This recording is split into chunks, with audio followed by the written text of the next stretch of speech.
اعوذ باللہ من الشیطان الرجیم بسم اللہ الرحمن الرحیم وَإِذْ قَالَ اللَّهُ يَا عِيسَى ابْنَ مَرْيَمَ، اور وہ وقت بھی قابل ذکر ہے جس وقت اللہ تعالیٰ فرمائیں گے کہ اے عیسیٰ ابن مریم۔ اس آیت سے یہ بات بھی معلوم ہوئی کہ قیامت والے دن بھی اللہ رب العزت کی طرف سے حضرت عیسیٰ علیہ السلام کو عیسیٰ ابن مریم ہی کے نام سے پکارا جائے گا۔ جیسے دنیا میں حضرت عیسیٰ علیہ السلام کو عیسیٰ ابن مریم والدہ کی طرف منسوب کر کے پکارا جاتا ہے، آخرت میں بھی ان کو والدہ ہی کی طرف منسوب کر کے پکارا جائے گا۔ گزشتہ آیات میں آپ جانتے ہیں کہ انسانوں کے محاسبے کے لیے اللہ رب العزت نے سب سے پہلے رسولوں کو جمع کر کے ان سے خطاب کیا تاکہ ان کی امتوں کو فکر مندی لاحق ہو، اور اس کے بعد پھر اللہ تعالیٰ نے حضرت عیسیٰ علیہ السلام پر ہونے والے اور ان کی والدہ پر ہونے والے انعامات کا تذکرہ کیا، اور اس کے بعد پھر اللہ تعالیٰ نے عیسیٰ علیہ السلام کے ماننے والوں پر جو انعامات کیے ان انعامات کا تذکرہ کیا ہے، اور پھر حضرت عیسیٰ ابن مریم سے یہ سوال کیا ہے جس کا اس آیت میں تذکرہ ہے، تاکہ ان لوگوں کو تنبیہ ہو جو حضرت عیسیٰ ابن مریم علیہ السلام کو ابن اللہ تعالیٰ کا بیٹا کہا کرتے تھے یا خود خدا ہی کہا کرتے تھے، ان کو تنبیہ کی ہے۔ اَأَنْتَ قُلْتَ لِلنَّاسِ اتَّخِذُونِي وَأُمِّيَ إِلَٰهَيْنِ مِن دُونِ اللَّهِ، کیا آپ نے کہا تھا لوگوں کو کہ مجھے اور میری والدہ کو معبود بنا لو، اللہ کو چھوڑ دو؟ اللہ کو معبود نہ بناؤ بلکہ ان کی جگہ مجھے اور میری والدہ کو معبود بنا لو۔ چنانچہ دنیا میں حضرت عیسیٰ علیہ السلام کی بھی عیسائیوں کے اندر پوجا ہوتی ہے اور حضرت مریم کی بھی پوجا ہوتی ہے۔ حضرت ام حبیبہ رضی اللہ تعالیٰ عنہ جنہوں نے حبشہ کی طرف ہجرت کی تھی، اور حضرت ام سلمہ رضی اللہ تعالیٰ عنہ، یہ دونوں ازواج مطہرات میں سے ہیں، دونوں ہی فرماتی ہیں کہ ہم نے وہاں دیکھا کہ ان کے گرجوں میں حضرت عیسیٰ علیہ السلام اور حضرت مریم علیہ السلام کی تصویریں بنی ہوئی تھیں، اور وہ آ کر ان کو سلام کرتے تھے، ان کی پوجا کرتے تھے۔ تو اللہ کے نبی صلی اللہ علیہ وسلم نے ان کو لوگوں میں سے بدترین لوگ قرار دیا کہ جب بھی کوئی اللہ والا دنیا سے جاتا ہے تو یہ اس کی تصویر بنا لیتے ہیں اور اس کی پوجا شروع کر دیتے ہیں،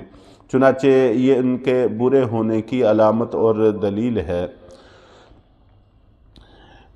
روایات میں آتا ہے کہ جس وقت اللہ تعالیٰ حضرت عیسیٰ علیہ السلام سے یہ سوال کریں گے، اللہ تعالیٰ کے سوال کی ہیبت اور جلال کا اثر ہوگا کہ حضرت عیسیٰ علیہ السلام کے رونگٹے کھڑے ہو جائیں گے اور ان کے بالوں کی جڑوں سے خون رسنا شروع ہو جائے گا،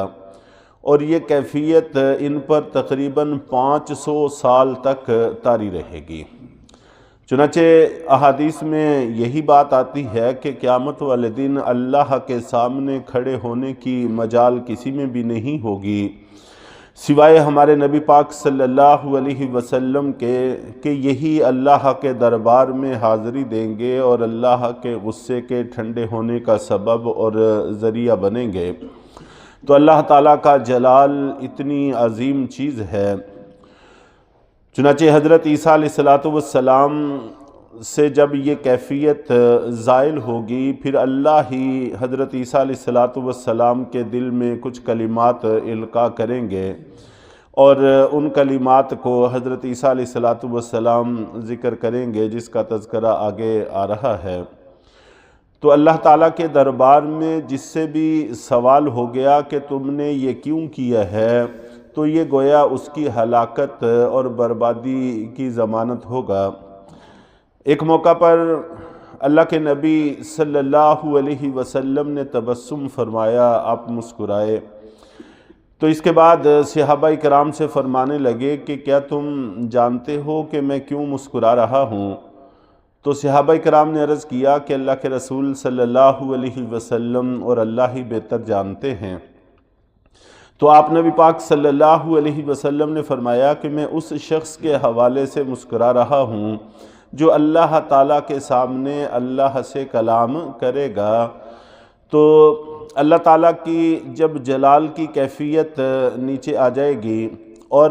رحمت کا غلبہ ہو جائے گا تو پھر اللہ تعالیٰ بندوں سے سوال جواب کریں گے، تو اس موقع پر بہت سارے گناہگاروں میں بھی ایک قسم کی جرت پیدا ہو جائے گی، اور اس جرت کا مظاہرہ بھی وقتاً فوقتاً موقع بموقع ہوگا، احادیث کے اندر اس کا ذکر ملتا ہے۔ چنانچہ اس کے حساب کتاب کی بات ہونے لگے گی تو وہ کہے گا کہ اے اللہ، آپ نے ہمیں تحفظ نہیں عطا فرمایا کہ قیامت والے دن اللہ کی طرف سے کسی پر کوئی زیادتی نہیں ہوگی، کوئی ظلم نہیں ہوگا۔ تو اللہ تعالیٰ فرمائیں گے کہ ہاں میری طرف سے سب کو تحفظ ہے، کسی پر بھی زیادتی اور ظلم نہیں ہوگا۔ تو وہ عرض کرے گا تو تب تو پھر میں اپنے خلاف کسی کی بھی گواہی قبول نہیں کروں گا، صرف میرے خلاف میرا ہی کوئی بندہ گواہی دے، میرا ہی کوئی گواہ گواہی دے تو میں اس کو قبول کروں گا، وگرنہ میں اور کسی گواہ کو اپنے خلاف قبول نہیں کروں گا۔ تو اس کی اس جرت پر اور اس بے باکی پر اللہ کے سامنے مجھے ہنسی آ گئی ہے، اس وجہ سے میں مسکرایا ہوں۔ چنانچہ اللہ تعالیٰ فرمائیں گے کہ ٹھیک ہے، میں نے واقعی تمہیں تحفظ دیا ہے، حالانکہ اس کا تقاضا یہ غلط ہوگا، لیکن پھر بھی اللہ تعالیٰ کا انصاف ایسا ہے کہ ہر کسی کو وہ نظر آئے گا کہ واقعی انصاف ہوا ہے، تو اللہ تعالیٰ اس کے منہ پر مہر کر دیں گے، تو جس کی وجہ سے اب وہ اپنے اختیار سے نہیں بول سکے گا، اور اس کے اعضاء کو بولنے کا حکم دیں گے تو اس کے سارے اعضاء اس کے خلاف گواہی دیں گے۔ اور اللہ کے نبی صلی اللہ علیہ وسلم نے فرمایا کہ پھر اس کی مہر اٹھا دی جائے گی تو وہ اپنے اعضاء کو مخاطب کر کے کہے گا کہ تمہیں ہی بچانے کے لیے تو میں یہ سارے ہیلے کر رہا تھا اور تم ہی نے میرے خلاف گواہی دے دی ہے۔ تو اللہ کے سامنے کوئی بھی چیز مشکل نہیں ہے، انہونی نہیں ہے، وہ ہر چیز پر پوری قدرت رکھتا ہے۔ تو بہرحال اگر وہ عنایت کرنے پر آ جائے تو اس طرح کے بندوں کو بھی جرت ہوگی بات کرنے کی، لیکن اگر وہ اللہ اپنے جلال میں آ جائیں تو پھر حضرت عیسیٰ علیہ السلام جیسے برگزیدہ بندوں پر بھی ایسی غشی طاری ہوگی کہ بات کرنا یہ مشکل ہو جائے گا۔ قال سبحانک ما یکون لی ان اقول ما لیس لی بحق، تو عیسیٰ علیہ السلام کہیں گے کہ آپ کی ذات ہر قسم کے شرک سے پاک ہے، ہر عیب سے پاک ہے۔ سبحانک اور سبحانک اللہم، جو سبحان سے شروع ہونے والے کلمات ہیں اللہ کو بڑے محبوب ہیں، اللہ کو بڑے پسند ہیں۔ آپ جانتے ہیں کہ ہماری نماز بھی ثنا سے شروع ہوتی ہے، جس میں ہم سبحانک اللہم پڑھتے ہیں،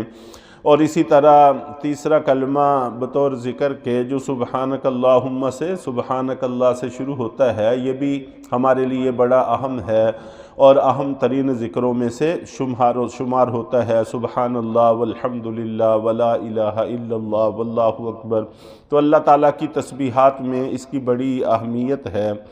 اور معراج کے موقع کے لیے بھی اللہ رب العزت نے اسی لفظ کا استعمال فرمایا ہے۔ تو اللہ ہر عیب سے پاک ہے اور ہر قسم کے شرک سے پاک ہے۔ ما یکون لی ان اقول ما لیس لی بحق، میرے لیے یہ کیسے مناسب ہو سکتا ہے کہ میں ایسی بات کہوں جس کا مجھے کوئی حق نہیں پہنچتا؟ تو اللہ تعالیٰ کے دربار میں عرض کریں گے کہ اے اللہ، کہ میں لوگوں کو یہ کہوں کہ وہ میری عبادت کرے، میری والدہ کی عبادت کرے، اس کا تو مجھے کوئی حق ہی نہیں ہے، میں یہ بلا کیسے کہہ سکتا ہوں؟ ان کنت قلتہ فقد علمت، اگر میں نے یہ بات کہی ہوتی تو آپ کے علم میں ہوتی۔ تعلم ما فی نفسی ولا اعلم ما فی نفسک،